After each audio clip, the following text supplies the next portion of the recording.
Leviticus talks about for the men not to shave the sides of their head. Is this just a ceremonial rule, or is any historical context to this? Leviticus 19:27 and 28, right? I believe so. 27, yeah, it talks about it.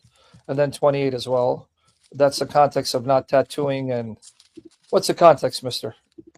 Side growth of your heads, nor harm the edges of your beard. Is that what you're talking about? Yes. And you shall not make any cuts in your body for the dead, nor make any tattoo marks on yourselves. I am Yahweh. What do you think the context is here? Maybe the idol worship? It has to do with the practices of the pagans.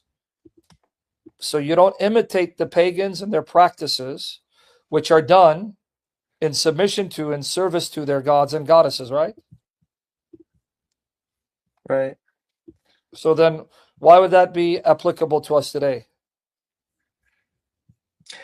I think I saw somewhere else that it talked about if a man wanted to make a covenant between God, like a temporary, like he would not cut his hair. Numbers Is chapter 6, that's a Nazarite advice. Look, if you're going to make a vow to God, the Nazarite vow, then this vow entails you don't shave until the completion of the vow.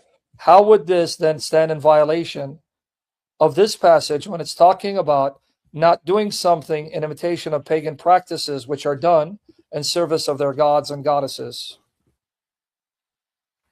The context here is clear, not to do what the pagans are doing. In fact, that's even in Leviticus 18, that this is the things that pagans do.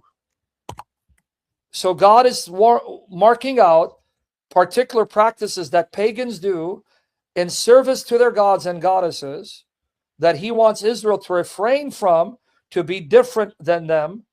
And then you're saying, well, number 16, it says don't shave, because that context is about if you make a vow to God, then you don't shave. This context is talking about shaving in imitation of pagans who do things in service of gods and goddesses. Watch what he just says here. Then Yahweh spoke to Moses. This is the chapter previous. It gives you the context of these commands.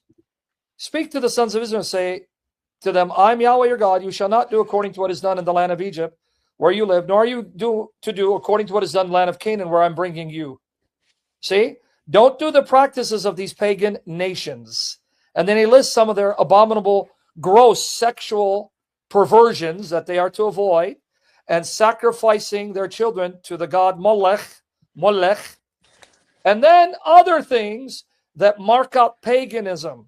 Avoid them.